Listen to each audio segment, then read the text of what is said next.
श्री कृष्ण कहते हैं कि हर आदमी के स्वभाव में भिन्नता होती है। उसकी ये भिन्नता उसे दूसरों से अलग पहचान प्रदान करती है। ऐसे में कभी कभी कुछ चीजों के नजरिए को लेकर आपस में विरोधाभास की स्थिति बन जाती है। अपने साथी के ऐसे विशिष्ट गुण को पहचानने की कोशिश करें। रिश्ते ऐसे बनाओ जिसमें शब्द कम और समझ ज्यादा हो, झगड़े कम और नजरिया ज्यादा हो। कोई टूटे तो उसे सजाना सीखो, कोई रूठे तो उसे मनाना सीखो। रिश्ते तो मिलते हैं नसीब से, बस उन्हें खूबसूरती से निभाना सीखो। अपना और पराया क्या है, मुझे तो बस यही पता है। जो भावनाओं को समझे वो अपना, और जो भावनाओं से परे वो पराया। प्यार इंसान से करो उसकी आदत से नहीं, रूठो उनकी बातों से मगर उनसे नहीं। भूलो उनकी गलतियों पर उन्हें नहीं, क्योंकि रिश्तों से बढ़कर कुछ भी नहीं। जो दूर रहकर भी पास हो वो अपना, और जो पास रहकर दूर हो वो पराया। 1 मिनट लगता है रिश्तों का मजाक उड़ाने में, और सारी उम्र बीत जाती है एक रिश्ते को बनाने में। मित्रता एवं रिश्तेदारी सम्मान की नहीं, भाव की भूखी होती है। बशर्ते लगाव दिल से होना चाहिए, दिमाग से नहीं। दुनिया का सबसे बेहतरीन रिश्ता वही होता है जहां एक हल्की सी मुस्कुराहट और छोटी सी माफी से जिंदगी दोबारा पहले जैसे हो जाती है। सख्त हाथों से भी फिसल जाती है कभी नाजुक उंगलियां। रिश्ते जोर से नहीं, प्यार मोहब्बत से पकड़े जाते हैं। रिश्ते कभी जिंदगी के साथ साथ नहीं चलते। रिश्ते एक बार बनते हैं और फिर जिंदगी रिश्तों के साथ साथ चलती है। रिश्तों में अपनेपन की भावना के खातिर ही व्यक्ति एक दूसरे पर मर मिटने तक को तैयार हो जाते हैं। एक माँ के अंदर प्रारंभ से ही अपने बच्चे के प्रति बेहद अपनेपन की भावना कायम हो जाती है।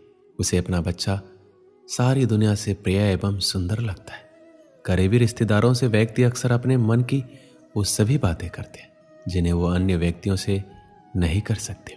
रिश्तेदार और परिवार व्यक्ति के बुरे समय में साथ खड़े होते हैं। ऐसे में एक अकेले व्यक्ति की पीड़ा पूरे परिवार और रिश्तेदारों की पीड़ा बन जाती है। वो एकजुट होकर मुसीबत से लड़ते हैं और मुसीबत को दूर भगाकर कामयाबी पाते हैं। खुशियों की तलाश में हम इधर से उधर भागते रहते हैं। खुशियों की तलाश में हम कभी लोगों का पीछा करते हैं और फिर कभी चीजों का। हमारी पसंद नापसंद, लालच और कई सुविधाओं की चाह भी हमारी खुशियों के रास्ते में आते रहती है, और हम टेढ़े मेढ़े रास्तों पर दौड़ते रहते हैं। हमें लगता है कि सुख, सुविधा और धन का होना ही खुशियां हैं। हम अपनी खुशियां अपने अंदर नहीं बल्कि बाहर उन चीजों और लोगों में ढूंढते हैं जो सिर्फ 2 पल की खुशियां देकर गायब हो जाते हैं। पैसे और सुख सुविधाओं के साथ आप खुश हो सकते हैं, लेकिन आप लंबे समय तक खुश नहीं रह सकते। खुश रहने के लिए आपको सरल और साधारण होना पड़ेगा। जब आपका मन बिना किसी वजह और बिना किसी जरूरत के खुश रहने लग जाएगा, उस दिन आप सरल बन जाएंगे। श्री कृष्ण कहते हैं कि खुश होना सरल है, लेकिन सरल होना मुश्किल है। श्री कृष्ण कहते हैं कुछ दिल के रिश्ते सरेआम नहीं होते, सिर्फ महसूस किए जाते हैं, परंतु उनके नाम नहीं होते। रिश्ते हम एक दूसरे पर भरोसा करने और विश्वास करना सिखाते हैं। जब हमें खुद पर भरोसा होता है तो हम अपने जीवन में हर मुश्किल का सामना कर सकते हैं और हर कुछ पा सकते हैं और अपने सपनों को हासिल कर सकते हैं। हमारे रिश्तों को याद रखना महत्वपूर्ण है, क्योंकि वो हमें जोड़े रखते हैं और हमें अलग होने से रोकते हैं। किसी भी रिश्ते में, जैसे कि आपकी बहन, भाई, माता पिता और रिश्तेदारों के साथ, रिश्तों को मजबूत बनाना चाहिए। हमें हरदम एकजुट रहना चाहिए ताकि हम मुश्किल हालात में हार ना माने।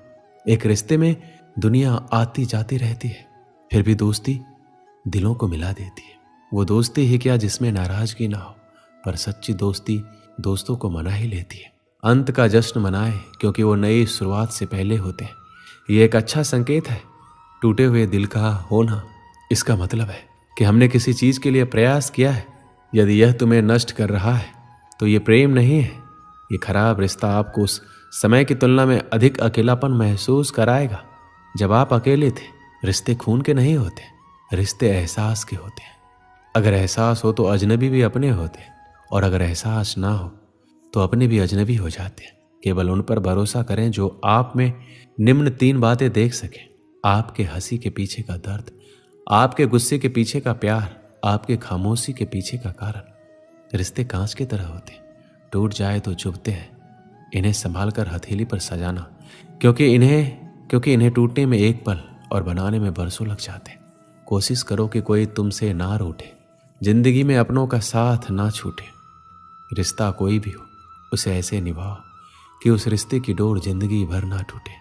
रिश्ते हमेशा तितली जैसे होते हैं, जोर से पकड़ो तो मर जाते हैं, छोड़ दो तो उड़ जाते हैं, अगर प्यार से पकड़ो तो अपना रंग छोड़ जाते हैं। किसी भी रिश्ते को तोड़ने से पहले एक बार अपने आप से जरूर पूछना कि आज तक उस रिश्ते को क्यों निभा रहे थे। किसी भी मोड़ पर अगर हम बुरा लगे तो जमाने को बताने से पहले एक बार हमें जरूर बता देना। पूरी दुनिया की सबसे खूबसूरत जोड़ी मुस्कुराहट और आंसू है। इन दोनों का मिलना मुश्किल है, लेकिन जब ये दोनों मिलते हैं तो वो पल सबसे खूबसूरत होता है। अग्नि क्या करती है? जलाती है, फिर चाहे वो लकड़ी हो, कोयला हो, वस्त्र हो या जो भी आप अग्नि में डालोगे वो भस्म हो जाएगा। किंतु सोना, यदि आप सोने को अग्नि में डालोगे तो वो कुंदन बनकर अपना अस्तित्व निखार लेता है। यदि आप लोहे की ताप दो तो वो फौलाद बन जाता है। क्यों होता है ऐसा?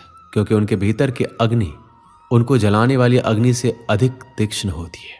ये अग्नि है पवित्रता की। यदि आपका निश्चय दृढ़ है, आपके विचार पावन है तो कुंदन बनकर निकलेगा, फौलाद बनकर निखरोगे, भीतर से बल पाओगे और कोई आपके साथ अनिष्ट नहीं कर पाएगा।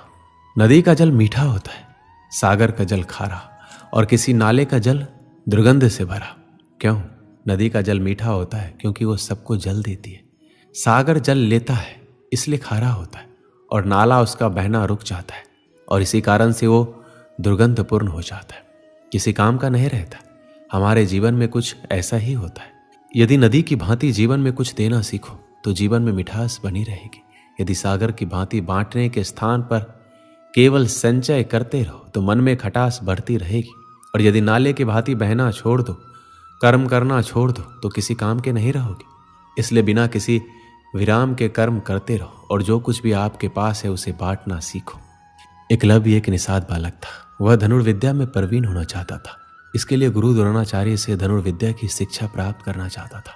एक दिन वह गुरु द्रोणाचार्य के पास पहुंचा और अपना शिष्य बना लेने का निवेदन किया। गुरु द्रोण केवल क्षत्रिय राजकुमारों को ही धनुर्विद्या सिखाते थे, इसलिए उन्होंने एकलव्य को धनुर्विद्या सिखाने से मना कर दिया। एकलव्य लौट गया। गुरु द्रोण के द्वारा मना कर देने पर भी उसने धनुर्विद्या को पूरे लगन से सीखने का प्रयास किया। उसने मिट्टी से गुरु द्रोण की प्रतिमा का निर्माण किया और उसे अपना गुरु मानकर धनुर्विद्या का अभ्यास करने लगा। गुरु द्रोण पांडु पुत्र कौरव को धनुर्विद्या की शिक्षा दे रहे थे। एक दिन वो पांचों पांडवों को लेकर जंगल में गए। एक कुत्ता भी उसके साथ था। जंगल में जाकर कुत्ता भौंकते हुए एकलव्य के आश्रम में घुस गया। एकलव्य उस समय गुरु द्रोण की प्रतिमा के सामने धनुर्विद्या का अभ्यास कर रहा था। कुत्ते का भौंकना उसका ध्यान भंग करने लगा। उसने बाणों से कुत्ते का मुंह इस प्रकार बंद कर दिया कि कुत्ते को कोई चोट भी नहीं आई। कुत्ता जब गुरु द्रोण और पांडवों के पास पहुंचा तो उसको देखकर दंग रह गए। वो उसके साथ एकलव्य के आश्रम में पहुंचे और उसे गुरु द्रोण की प्रतिमा के सामने धनुर्विद्या का अभ्यास करता हुआ पाया। गुरु द्रोण ने उससे पूछा, क्या कुत्ते का मुंह बाणों द्वारा उसने ही बंद किया है? तो उसने हाथ जोड़कर सिर झुका लिया। गुरु द्रोण उसके धनुर्विद्या से बहुत प्रभावित हुए और उससे पूछा, तुम्हारा गुरु कौन है? एकलव्य ने गुरु द्रोण का नाम लिया। गुरु द्रोण चकित रह गए। उन्होंने कहा, मैंने तो तुम्हें कभी धनुर्विद्या नहीं सिखाई, तो मैं तुम्हारा गुरु कैसे हुआ? एकलव्य ने उन्हें बताया कि वह निषाद पुत्र है, इसलिए गुरु द्रोण ने उसे धनुर्विद्या की शिक्षा देने से मना कर दिया था। लेकिन वह निराश नहीं हुआ और गुरु द्रोण की प्रतिमा को गुरु मानकर अभ्यास करने लगा। इसलिए उसके गुरु द्रोण ही है और जो कुछ भी सीखा है उनके ही सानिध्य में सीखा है। गुरु द्रोण एकलव्य की लगन देखकर प्रभावित हुए, किंतु वो जान गए कि एकलव्य एक महान धनुर्धर है। वह अर्जुन से भी श्रेष्ठ है और गुरु द्रोण अर्जुन को सर्वश्रेष्ठ धनुर्धर बनाने का वचन दे चुके थे। इसलिए उन्होंने एकलव्य से कहा, तुम्हारे अनुसार मैं तुम्हारा गुरु हूं, तो तुम्हें मुझे गुरु दक्षिणा देनी चाहिए। एकलव्य ने कहा, गुरुवर आप जो कहें, मैं गुरु दक्षिणा देने को तैयार हूं। गुरु द्रोण ने गुरु दक्षिणा में एकलव्य से उसका अंगूठा मांग लिया। किसी भी धनुर्धर के लिए अंगूठा अत्यंत महत्वपूर्ण होता है। उसकी ही सहायता से वह धनुष बाण चला पाता है। गुरु द्रोण के अंगूठा मांगने के पीछे की मंशा ये थी कि एकलव्य अर्जुन से अच्छा धनुर्धर ना बन पाए। एकलव्य ने एक क्षण भी नहीं सोचा और अपना अंगूठा काटकर गुरु द्रोण को समर्पित कर दिया। उसके बाद वह बिना अंगूठे के ही धनुर्विद्या का अभ्यास करने लगा और उसमें भी निपुण हो गया। इस कहानी से हमें यही सीख मिलती है कि समर्पण, लगन और दृढ़ निश्चय किसी भी परिस्थिति में सफलता प्राप्त करने के महत्वपूर्ण तत्व होते हैं। जब हम किसी लक्ष्य की ओर बढ़ते हैं तो समर्पण हमारे मन और शरीर को एक मानसिकता में लाता है, जिससे हम विफलता के डर से मुक्त होते हैं और हमारी ऊर्जा एकजुट होती है। लेकिन ये दर्शाती है कि हमें अपने लक्ष्य की प्राप्ति के लिए अपनी सारी मेहनत और उम्मीद लगानी चाहिए। यदि हम सिर्फ अपने लक्ष्य की ओर सिर ही फेर देते हैं तो हमारे सपने कभी हकीकत नहीं बन सकते। इसके साथ ही दृढ़ निश्चय भी महत्वपूर्ण होता है। जब हम दृढ़ निश्चय से काम करते हैं तो हमारी संघर्षपूर्ण शक्ति बढ़ती है और हम किसी भी मुश्किल से निराश नहीं होते। जीवन में सफलता पाने के लिए समर्पण, लगन और दृढ़ निश्चय के साथ मेहनत करना आवश्यक होता है, चाहे हमारा लक्ष्य कितना भी मुश्किल क्यों ना हो। दोस्तों, इस वीडियो में बस इतना ही। मिलते हैं अगली वीडियो में। अपना ख्याल रखिएगा। जय श्री कृष्ण।